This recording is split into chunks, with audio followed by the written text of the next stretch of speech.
Welcome back to My Conscious Dad right here on your hometown station, KHTS. Today we are talking about the power of women who embrace their leadership.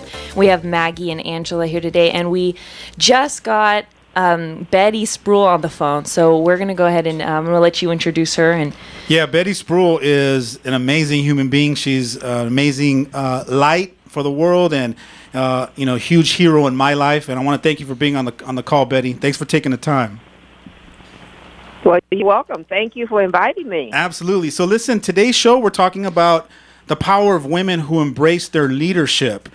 What would you say to women that don't really know that they are a leader, that they have this amazing, extraordinary light about themselves that the world is waiting for them to shine? Well, I would say that, leadership, sometimes they say people are born leaders, and then they also say that people learn to lead. And I tend to accept both of those. So leadership is about what can happen between and with people, with someone guiding, directing, having them navigate in such a way that we produce or we generate or create what it is we want to create together in community or family. And so then leadership is another word you use is power. What is power? Is power with, power over, and how do we access or how do we find power with others such that we can create the kind of worlds that we want to create together? It's a tough question, not easy. I love how you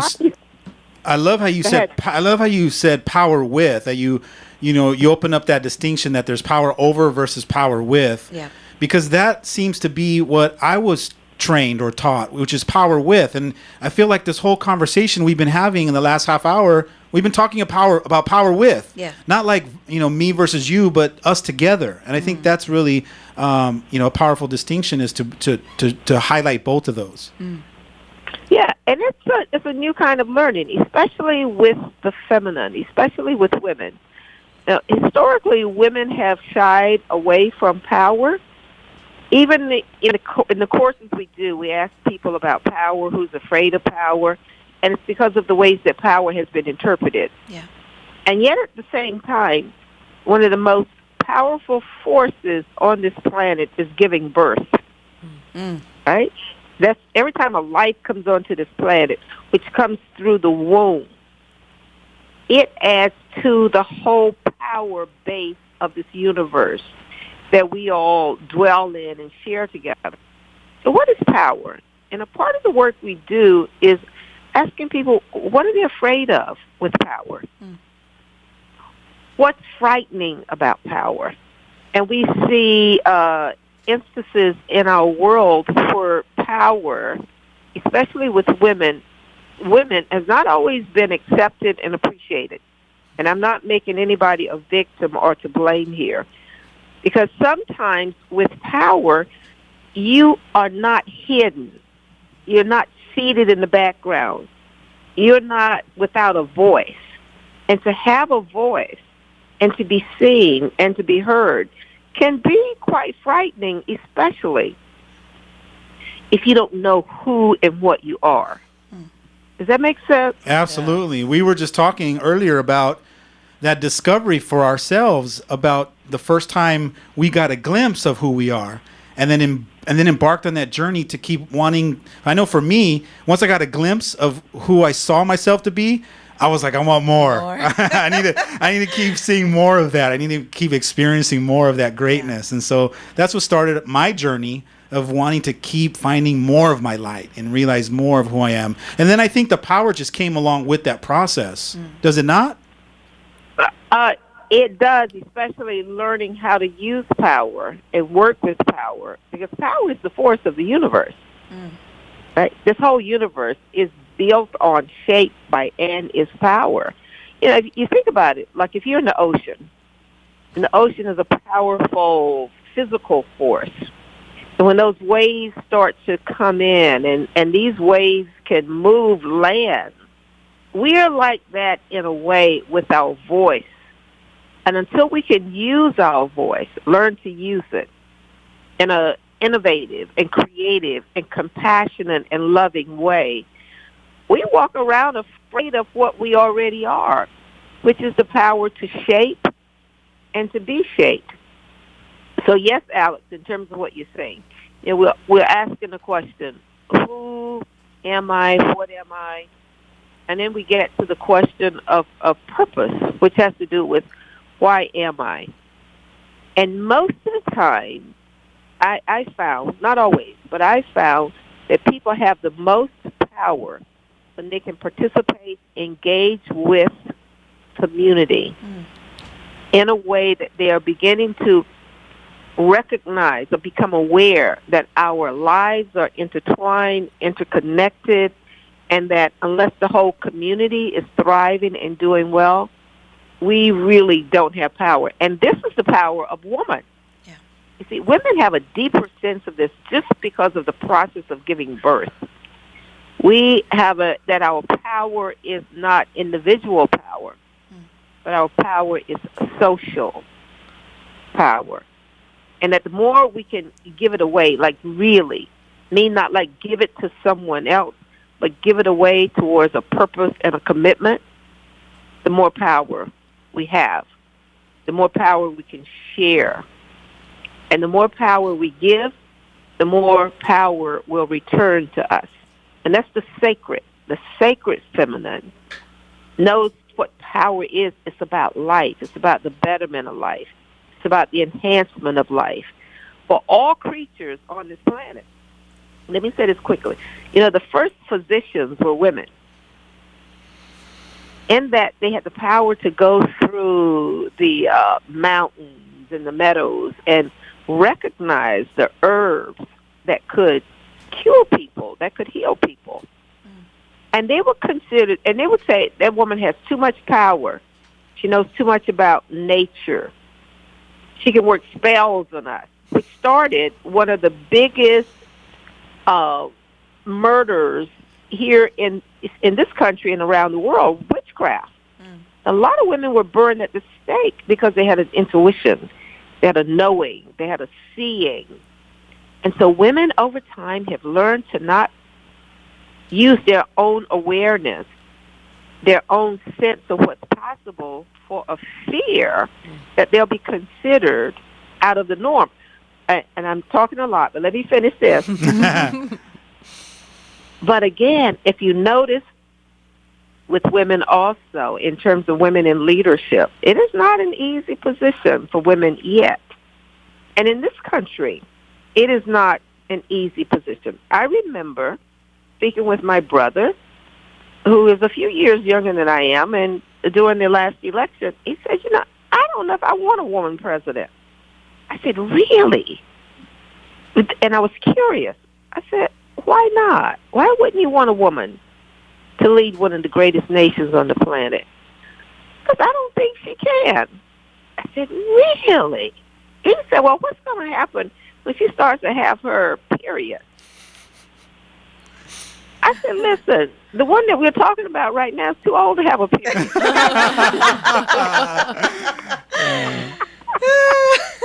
Don't worry about that. Don't worry about that. That's what they call it, menopause. She's pausing now. But those conversations that women have of themselves and a cultural and social conversation, we still live in those conversations.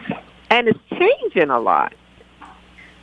But you think about your daughters, and I watch these little girls now. Man, they are coming here strong, and they're coming with more confidence. And yet at the same time, there's a fear called, if I'm as bold and as bright as I can be, I will be alone.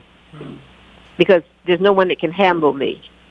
And some women have heard this. Well, who does she think she is? Is she all of that?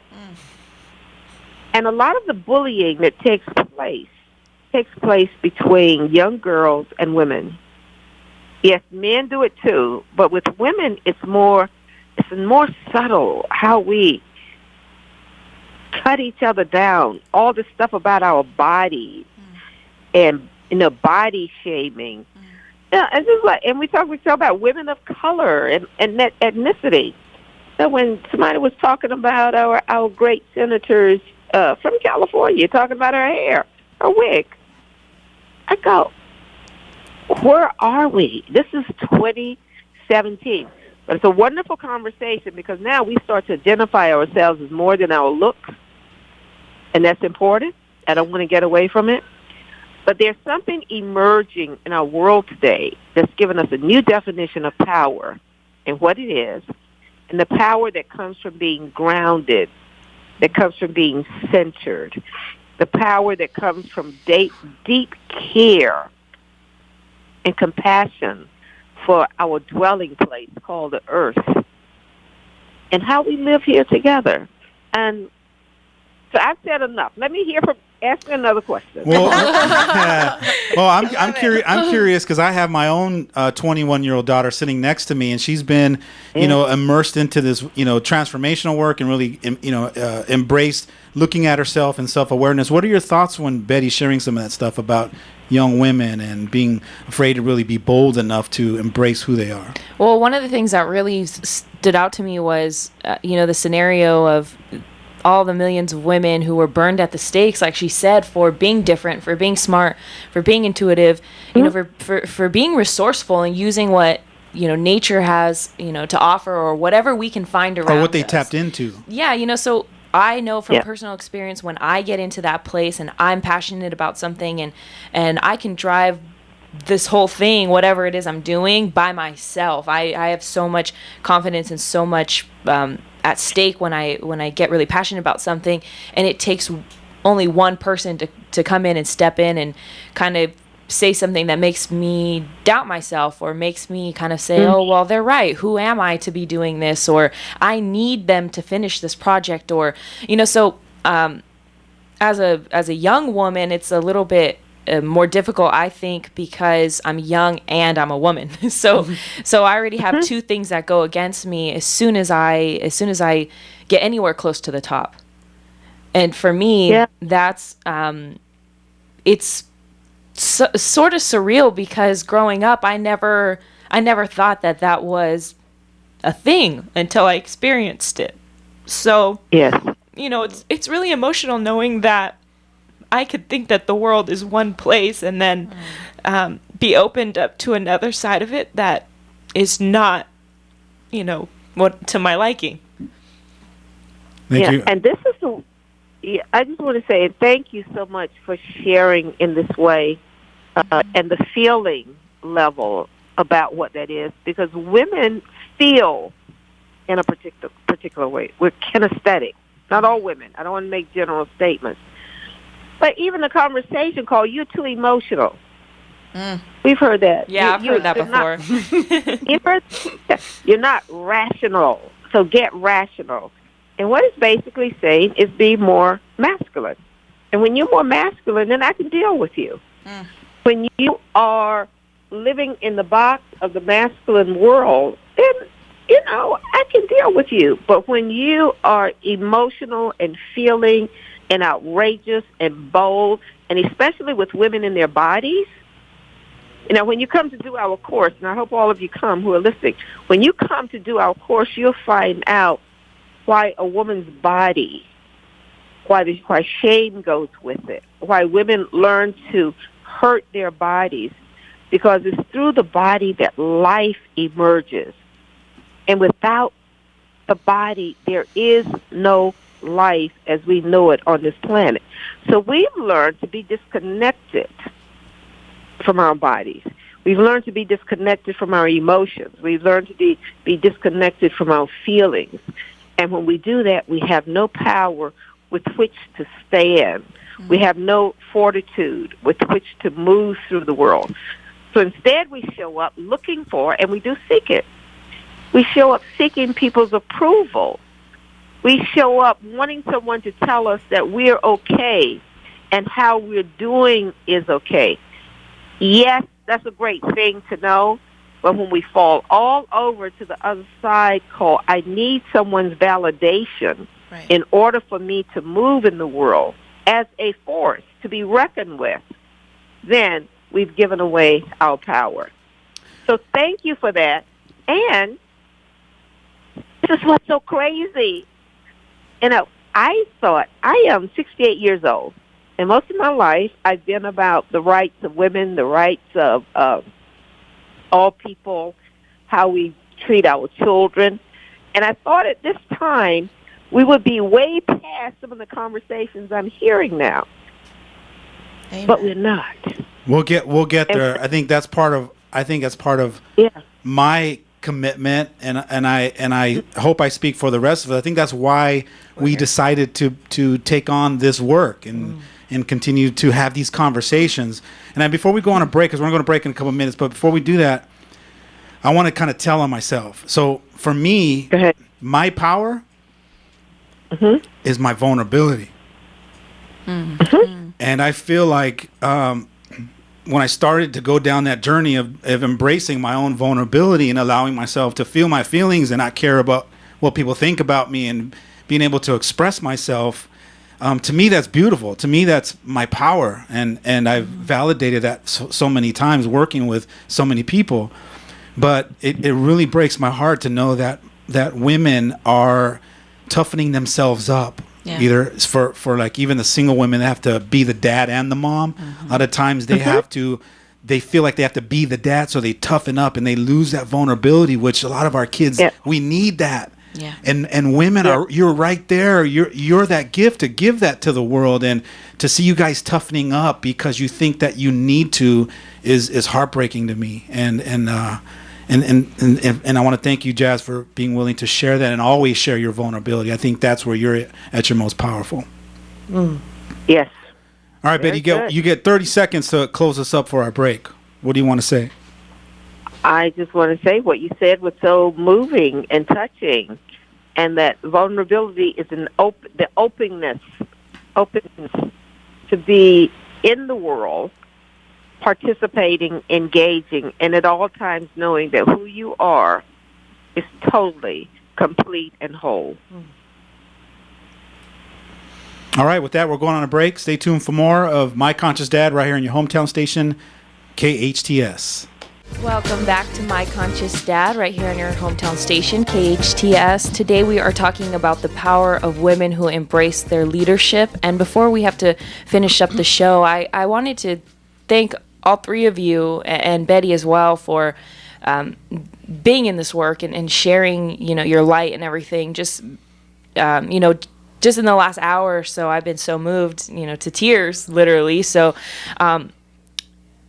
I wanted to go back to what Betty was saying about women being too emotional, because I've heard that so many times that it's made me reconsider myself and reconsider why I get emotional and being passionate. And, so it's really hard for me to be in the world or be in a workplace where people are constantly telling me you're too emotional. And I don't cry because I'm sad or I'm upset. I cry because I'm so passionate or I'm so involved in something that people can't see, that it breaks my heart that when I do get to this place, people tell me, "Oh, you're too emotional," because they don't realize that hurts, and that's not, to me, it's not a compliment to be more masculine. It's not an upgrade for me. So, that's not something I want. So that's why it's breaking my heart that people can't see it, that they can't see my light so much that they want me to be a different way. So that's the part that makes me emotional and makes me upset. But that's why I want to thank you guys for making me feel like it's okay to be emotional and be what's so great about being a woman. So I wanted to say thank you to all of you. Yeah, it is great. It is great to be emotional, and that's going to take, I think, more of us being committed to reminding people that it is. We have to keep being that example. We got to keep being willing to express ourselves and whatever we're feeling whenever we want. And we get to be that example to let people know, like, oh, wow, I can do that too. I can be that too. I think one of the greatest gifts I've ever gotten is breaking down, give myself permission to break down in a room full of a couple hundred people and about 5 or 6 people coming outside thanking me and sharing some of their stories. That's when I knew vulnerability was powerful. At 20, I was 23 years old and I had a bunch of people coming up to me going, because of you, and we sat there, held hands, and we cried together. And I got it. That's when I got it. I flipped the switch and go, I get it now. Life is about, this is what people want. Yeah, this is what we're about. And we talk about love all the time. Love, I think, is an overused word because we talk about it all the time, but very few of us are actually being it. Very few of us are giving ourselves permission to be it, especially with our families and our kids. You know, we can go to church and talk about being loving to our kids, and we can, you know, say, hey, pastor, you did an amazing job talking about love. And then we go home and we're not being loving. We haven't learned and give ourselves permission to express our love for each other. And that's why I'm excited about this training that you guys are doing, this event where you get to get women in a room and really do some amazing work, some contextual work. It's not motivational. Oh, no. This is transformational work. If you've never been in a transformational training or workshop, it's where you really, it's like going to the gym and you're really getting the work done rather than ordering the video of watching the guy do it for you and you're in your living room. And you're sitting in the couch watching. Yeah, exactly. So tell us more about this event, The Feminine Face of Leadership, Authorship, and Power. Yes. Coming up on April 28th. It's a 3-day event, the 28th through the 30th. And in Cerritos. But tell us more about the event. So this event came about where we've been doing this for a few years already with Betty and the Divine Feminine Academy, which is our company. We partnered up with the Integrated Authenticity Heart Project Foundation, which is a nonprofit where we are also of having scholarships available for women they fall into a specific category like firefighters, nurses, police officers, educators, social workers. I mean, it's in our website. You can law enforcement too, law right? Enforcement, yes. Fire department, police officers, and because these are individuals that they hold a very powerful position in our community, and for us to be able to have them in our space, all these women, and come to that space of understanding what true power is and what Betty just talked about, what true power really is, and it's power with and not power over. For us to truly understand as women, we have continue to believe that to be stronger, to man up, right? We say man up, be stronger, man up. No, it's power with and power within and not power over anybody else. So being able to come into that space and be able to break those walls down from our, BS, which is our belief system, right? Nice, I like that. From the BS, from the belief system within us that we've said yes to, the conversations that we said yes to, the learning the lessons that we've saw of our family, of our mothers, of the women in our community that have dimmed their light, and that we said yes to that we agreed to do the same thing in our lives. So all of these belief systems, all these walls, tear them down, come to this space with like-minded women are there to support you, to empower you, to show you that there is another way to be the light in this world that really needs us. That's awesome. And to get more information, and to register, you're going to go to the divinefeminineacademy.com. Again, Yes. That's the divinefeminineacademy.com. And then you're on Facebook too, in case that's too long. Exactly. You can find us on Facebook. We have also the event on Facebook, which is Feminine Face of Leadership, Authorship, and Power. It's on our Facebook event. And for anyone that's listening to this show and that wants to take on this opportunity, just go to the website, log on and register, and on the comment section put KHTS. And that's all the time we got. All right. Thank you guys so much. Appreciate it. Thank you.